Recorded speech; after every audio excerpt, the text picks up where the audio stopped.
So this year I'm going to try and do something like what Lucky Robin has done, where she does her raised beds and she manages it intensively. So rather than having big rows that you have to weed a lot, I'm going to put cardboard down first, and then I will have a layer of some kind of mulch and rabbit manure so that I don't have to add so much dirt, because buying dirt is very expensive. So if you can allow your rabbit manure to turn some mulch into dirt, I find that to be really nice.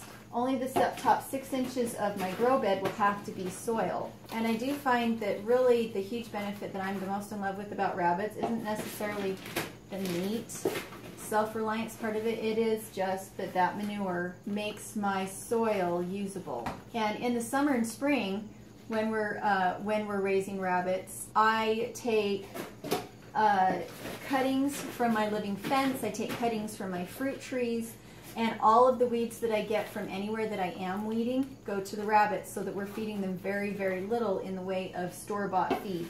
Winter is the most expensive time to be raising rabbits. However, because I need their manure so badly, I'm willing to put the food into them in winter to get all that manure so that I can build my hotbeds. Rabbit manure is a lot easier to move, and rabbits are a lot easier to move than other livestock. And so moving a set of rabbits to where I use manure the most is the way that I work that. In the spring, I actually move cages of rabbits up underneath our willow tree in the front so that I have manure for my swale. Okay, so I'm going to make up some new labels. I go through these very, very quickly, so yes, I do save these all year round.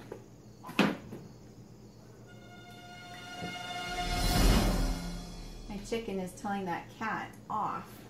This is the time of year when I am putting my herbs, because it can take up to 3 months for some of them to just germinate. So I have my herbs here. And now what I'm going to do is start some of my colder vegetables. So I have kohlrabi, cabbage, Swiss chard, kale. So that by the time it's just a little bit warmer and the sun is in the sky a little bit longer during the day, I will be able to take these starts out and plant them over the top of that hotbed in soil that's about 6 to 8 inches deep. And the soil will stay warm at night, even though it's really, really cold outside, and that heat will keep those plants from freezing. So that's why I'm getting these started. It's much easier to start them in the house than it is to try and get them to sprout and germinate out in the greenhouse. And that's because you want warmer temperatures for germination than just for plants that are already started. These are my little seed containers. They're just bead boxes. And I like them because I can see when I'm starting to run out of things, and I can also put families together, so I have bok choy and cabbage and hybrid cabbage and all sorts of, and Brussels sprouts all in the same place. Now if you were going to be a seed saver, this might not be the way you want to do it, because if by accident a seed gets into the wrong thing and it belongs to a different family, it's going to cross-pollinate when you think you have them segregated. So if you're going to save seeds, you might want to have them in something more like this. This is a fly tying container, and it has a very secure lid, and only one of them is open at a time. And I still keep them in families. These are Swiss chard and spinach. So they're still in a family of what they do and what grows out of them. But it's not like a little cap can get flipped up and they can get confused about who goes where.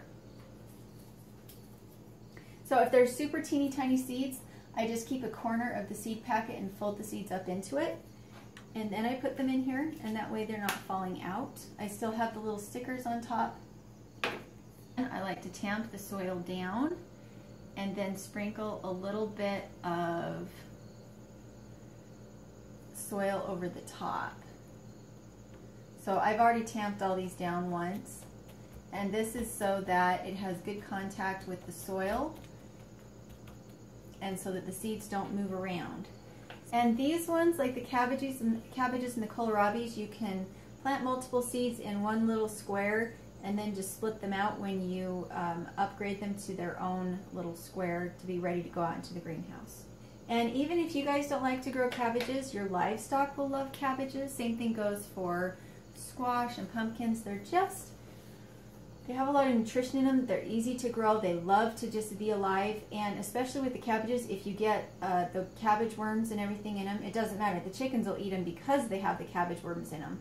When I've had them in my garden before and I had one that had an infestation, the chickens had wandered in and the first place they went to was those worm-infested cabbages, and they just ate the cabbage down trying to get to those worms. It was kind of fun to watch. So I'm going to go ahead and get a few of these started in here.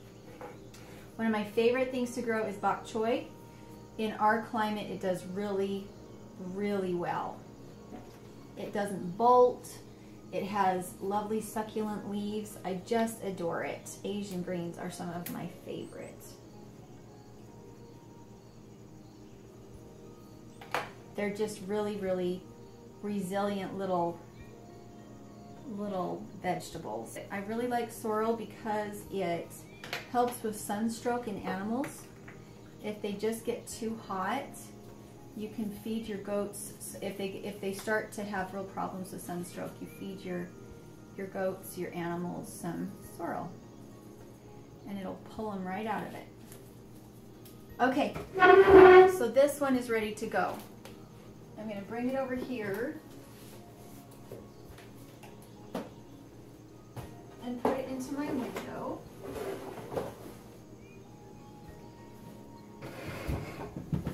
Now, the reason that I absolutely love Swiss chard, because that's what I'm going to put in now, the reason I love it so much is that it's cut and come again, and it gives you greens without having to worry about it bolting. Okay, so I'm going to do a couple of six cell trays out of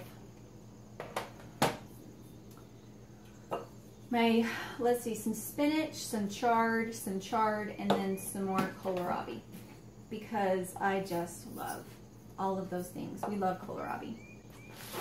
It is like a turnip that grows above ground. You peel it and it tastes so good. It tastes so good. And then I'll show you how I do this.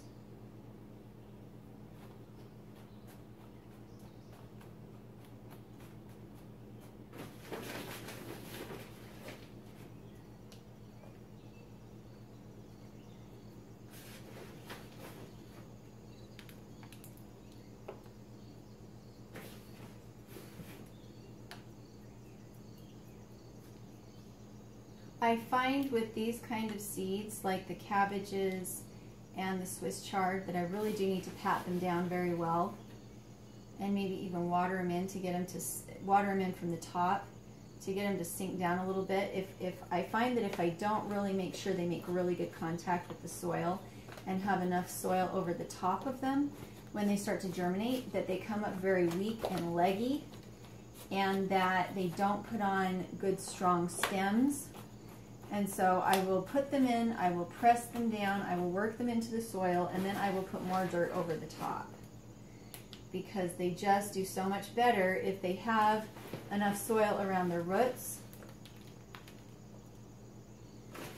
that they have that support as they start to grow up. Because like with kohlrabi, all the growth is above ground, and so you really need to make sure that they have strong enough root system to hold up all of that weight and that they're not leggy.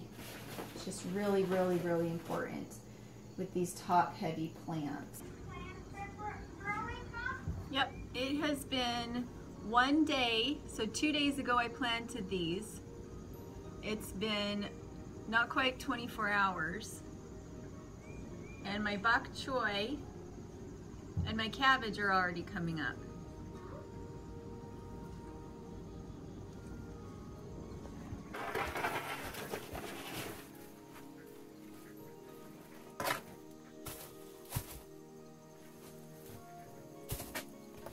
It's really nice and warm in here.